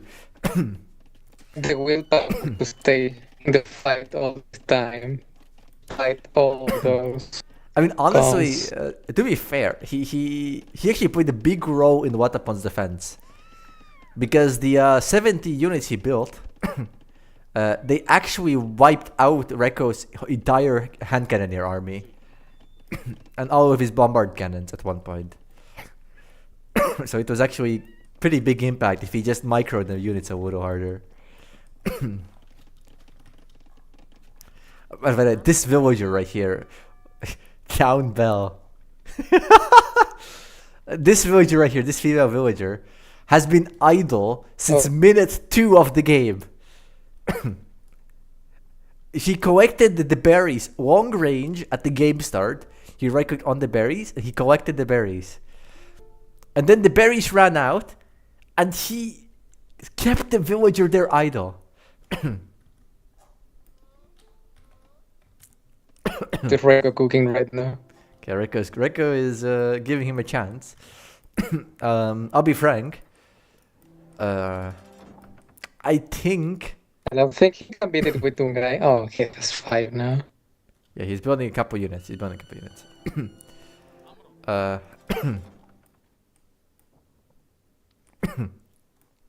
um, this is really going for spies. I think he loses to a single bombard cannon. Like light blue.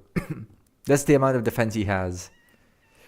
Even if Reko right clicks his entire army. Oh, it's Flemish militia. Yeah, it's over. It's cooked. It's so cooked. Celadon needs to send in the villagers.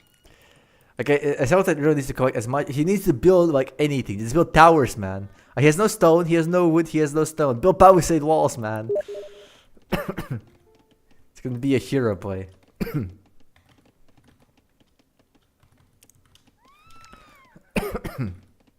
We keep a squad of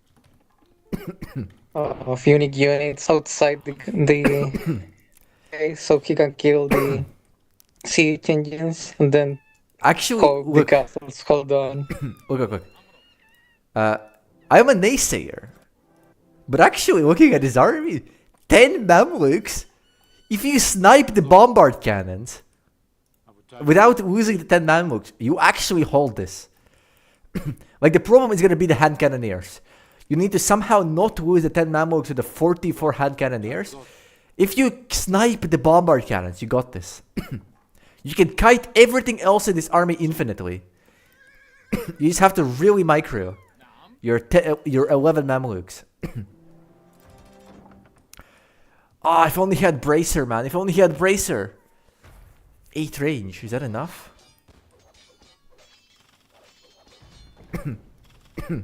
The time has come.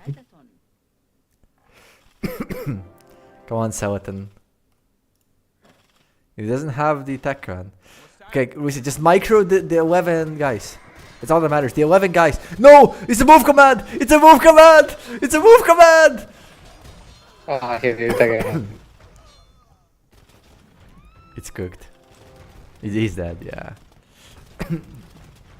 It was possible with 11 Mamluks. It was possible. He kills the 2 bombards. He uses the castle to micro down all of the hand cannoneers. And then he can kite infinitely with the 10 Mamluks. Ah, that's sad. I guess this is a complete Reko sweep. Bonjour. Oh, they're French. Bonjour. Bonjour. No! We're letting the French win? Bonjour.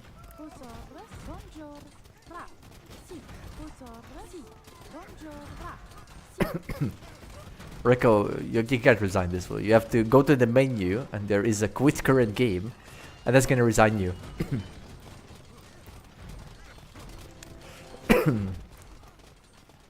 Yeah. Well, he tried. Did you try? What if it did resign? Yeah, no, I'm sure he's listening in now. You can alt tab now. You could open this. Oh. Yeah. Congratulations to Skeleton for winning the AOE2 Dokolympics. Skeleton is first place.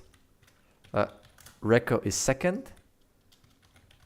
And Spasmo is third. With a small s. And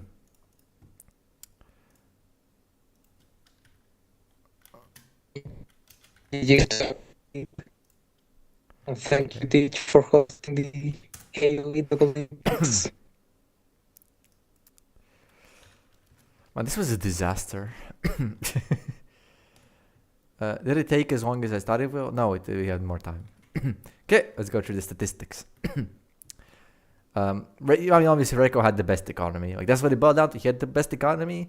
He had a good KDA after that. What is this? Oh, he didn't lose a lot of buildings. He had 152 army at the end because of the Flemish militia.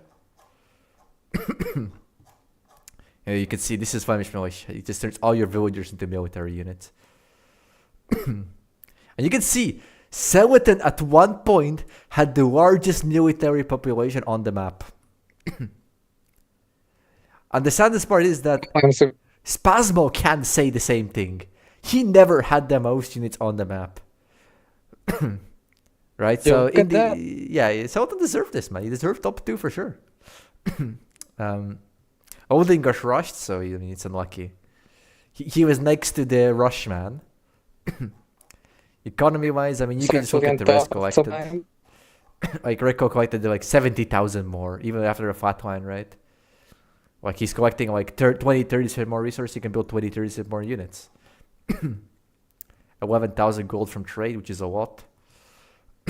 And 14,000 gold from relics or what the fuck. That's a crazy amount. Relics are pretty good. I mean, the winner got a relic, so... Rico got a lot of techs. That's really surprising. Let's look at the... I have can gotten see my it. legs. Your techs. I mean, you're 23. It should have destroyed my church. And all my relics, I had money. Or 3. Yeah, and Rico and Odin, the only ones who built economy. The difference is that Rico also built army. Yeah, thanks for watching this, I guess. Yeah, GG's.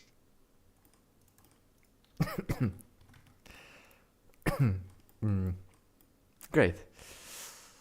I guess since we have a little bit of time, I may as well at least like show you the fucking Dokolympics map a little bit and explain it.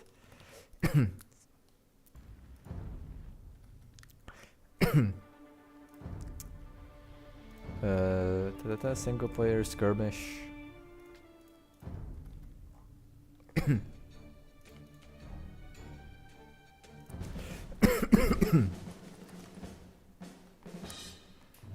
Okay, this is like the unedited version. Like I had some testing here.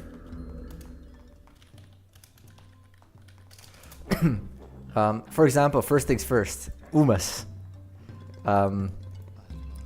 These Umas, as you can see, all of them have a unique name, right? And in the center of the map, once the Uma event happens, we spawn horses which rename. Here we see a potential man here. In an hour, he's gonna be very, very strong. Until now, he's kind of like whatever. I mean, he's okay. Relic. Let me just pick this up. In 15 minutes, there are gonna be a bunch of name changes. And this is the thing that starts all the events slowly. Yeah, let me send all these horses to glue factory. Just ended there. The events go in this order. There's gonna be Ratkakos, which are gonna spawn a bunch of wolves in your woodline. There are wolves which get renamed to rats, which is really fucking annoying. Because these wolves, they beat villagers one-on-one, even with Loom. So what happens is that the villagers, they just fuck you up. Like you have like 20 villagers on the woodline, they spawn 6 or 7 wolves, and the villagers are only gonna fight back if something hits them, and no unit automatically targets the wolf. Yeah, you can see the wolves. The Uma is getting converted into glue. And this Uma, potential man, gets turned into potential man. After that, the third event, I believe it was the Uma event. Every like 2 minutes, I believe it was, Umas are gonna start spawning in the center of the map. Players, when they come close to them, collect them like sheep. And if they can bring them back to here, they get more potential men. The Umas have randomly generated names, which are generated depending on who controls them. So there are like, what, 27 potential names for the Umas. Sorry, I couldn't include all of the Umas. After this, we have the Melty. And at the same time as the Melty, the Rat King spawns in the center of the map. The Rat King is a super powered rat with a lot of stats. So it's quite annoying to kill. But once you kill him, there are no more Ratkakos in your woodline. Otherwise, every 15 minutes, there's going to be a rat spawning in your woodline. Like several rats, actually. For blue, these spawn points are around this gold pile and around this woodline. So it's technically avoidable, but even if you avoid it, I put them close enough that they're gonna kill all the villagers farming. And no arrows don't help. Then we have the Melty, yeah. And Melty, there's a bunch of petards spawning into this castle. 20 because the castle only has 20 garrison space. It would be very, very funny because petards are actually quite effective in these sorts of games. After the Melty, we have the Poco Coco. People are gonna bid a bunch of resources, and if you win the bid, you get like 12 or 13 unique technologies and spies research for free. The amount people bid is hidden, so you just have to realize that, oh, I'm gonna bet my entire stockpile, and somebody bet like one resource more. Minimum is 100 because I couldn't be asked to implement once. And then the top better just gets all these techs. After that, we have the OJ Coco. Every player gets a 20% chance to receive 15,000 of the resource. 15,000! It's a fuck ton, man. It's such a crazy amount. Like 15,000 gold, 15,000 wood, 15,000 stone, right? It's 20% for every resource. And this can happen every like 20-30 minutes. Like it's a shit ton. And assuming the game is not over by the end, the AMQ Cabal appears. It gives everyone extra 200 population space. Just to make sure that you can actually use all of the 100% orange juice resources. So you can delete your economy, you can build 400 army, and you just move, go, go, go, go, go. Since at that point, the resources are going to be running out. So this is like, what, 1 hour and 45 minutes into the match. Otherwise, whenever a player would get defeated, for example, red, I believe this is where the multiplayer would be. Once the multiplayer is defeated, the multi events would stop, right? So, especially, let's say you really hate Umafags. Oh, I fucking hate Umafags. I hate them so much. In that case, yeah, you just stop the Umas from spawning.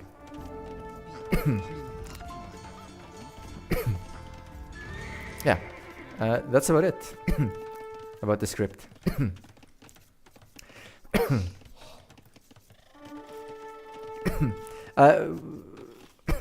We didn't play this for a good reason. First reason why we didn't play this, I couldn't playtest it well enough.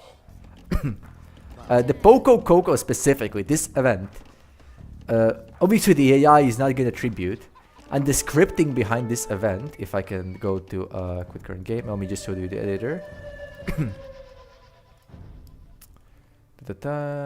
Editor.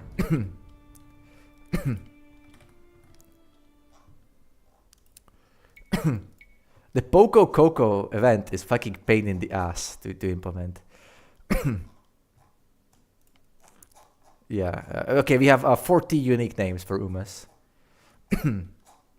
And it checks every second in a circle around the spawning area, which would be like something like this. That's why the horses here are just horsey A, B, C, D, E. Orange juice event. Yeah. Clock for Poco. I see it's red because I fucked it up.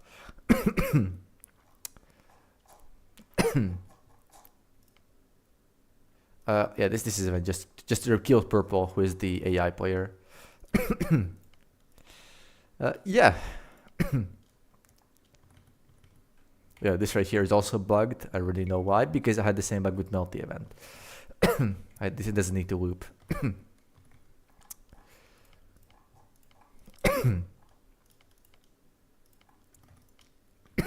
Oh yeah, a name change.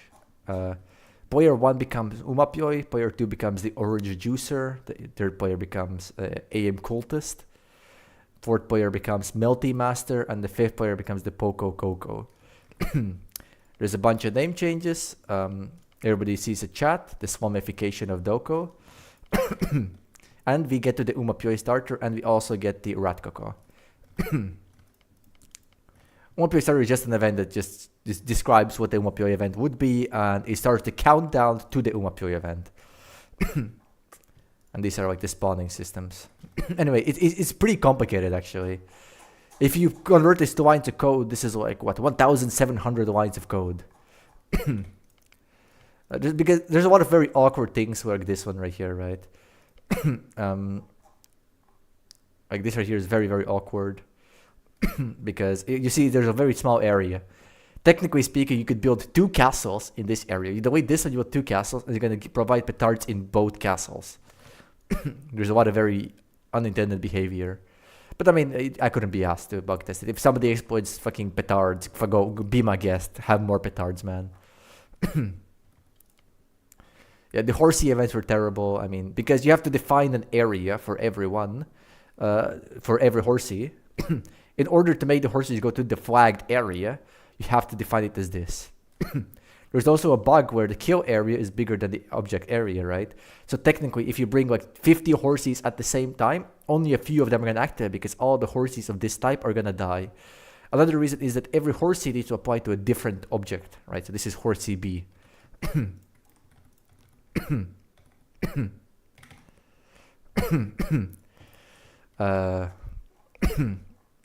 Yeah, the Rat King, this creates Ornu the Wolf. I forgot to add the trigger that renames the Ornu the Wolf. I'll be frank. For this, you can see there's a kill object in this area. This is actually for a good reason. It kills objects of every single player. And I believe I should have set this to building. I should have copied. I should have set it to unit. I should have copied. I should have set it to other. I should have set it to Gaia. Because technically speaking, if somebody builds a house or whatever the fuck in this exact place where Ornu the Wolf will spawn, it will actually block the spawn. And that means the Rat King is going to die instantly. Because it only checks if this Ornu the Wolf is in this area. So if Ornu doesn't spawn, the Rat Kako is immediately going to end. I mean, I thought this was a fine compromise because what are the odds somebody controls the center and he builds something here? Like, there's no way, man. Any other funny things? Yeah, chance. 20% chance. This shit right here is cancer. You have no idea how cancer this is in the AOE2. Let me just show you the OJ fail trigger to explain this. Basically what happens is that once this trigger is active, it's going to roll a chance every second to provide the tribute, right? In this case, 1,500 stone for player 1. And if I do not add this deactivate trigger, which I have to specify to be the stone trigger for player 1, it's very easy to fuck up, and I was very scared of that. Is what I'm saying. Because, for example, the way I would do it is I would copy this, right? So we have trigger 90. I would have to set the tribute, source player, it's from Gaia, and I have to target the player, and then I have to change this to be food storage, right?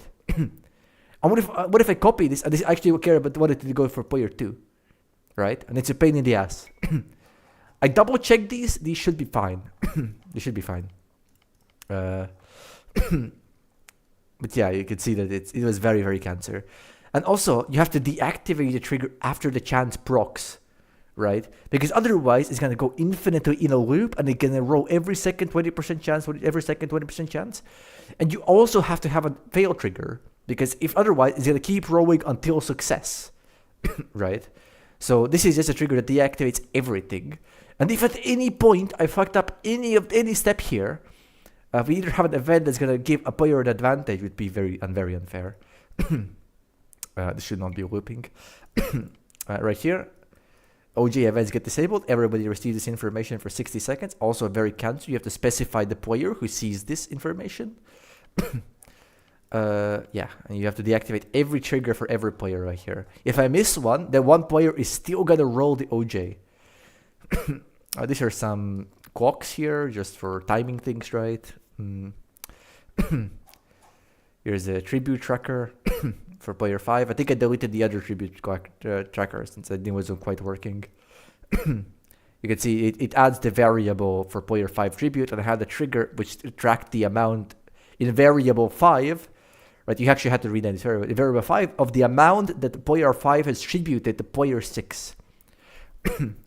Right, and then you have all these stacks. right? You compare the variables.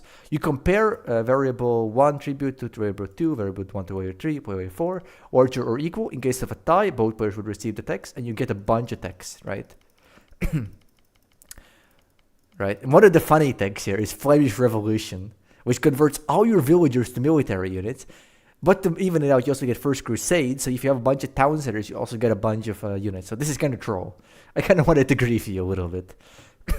Yeah, right here, I was getting lazy. I had no idea for the AMQ idea. Like, it's not like I can play audio, because that would be like, oh my god, playing audio is so cancer. I'm not going to go into it. I looked into playing AMQ openings, and then having it, you have to write the name of the anime, right, of where it's playing. And if you write it exactly right in English or in Japanese, you will receive like a bonus, right? I was thinking like hero units or resources, like big things, like very, very big things. Yeah, anything else? But I went the lazy after. I just gave everyone 200 population cap with an instruction. Yeah. Everyone gets 200 population cap. This one I tested. This one works fine. And you can see the timer is fucking 5,400 seconds. Only after the relic is picked up. So it takes like forever. And yeah, I mean, I scrapped the map, as you can see. I mean, you didn't get to see it. Maybe in Dokolympics 3, if we care about gimmicks, I will do it. But yeah, it's pretty cancer. This should reveal the object, so everyone sees where the relic is. The relic itself is renamed to the Cursed Relic, just because, just to be sure. Also, another thing. There's scenario information, hints, like explaining how to deal with shit. There's a victory award, and there's scout information here just for fun. So yeah, that's about all I did here. And yeah, thank you for watching the Dokolympics. Maybe next time I'm gonna ask if you actually want the gimmicks or not. I mean, this time I decided not to, because I never actually asked if you want gimmicks. In the first one, I remember I asked, it was like, okay, yeah, let's go. Well, it's fine with some gimmicks. So I had the map for last time as well, but a similar concept, which isn't quite as thought out or as well scripted. It's different ideas. Yeah. Thank you for watching the Dokolympics. Next up, there's going to be Bunny, right? Rabbit and Steel. Mark it on your calendar. It's gonna happen probably right after the stream. Good luck to all the contestants there. And thank you for watching the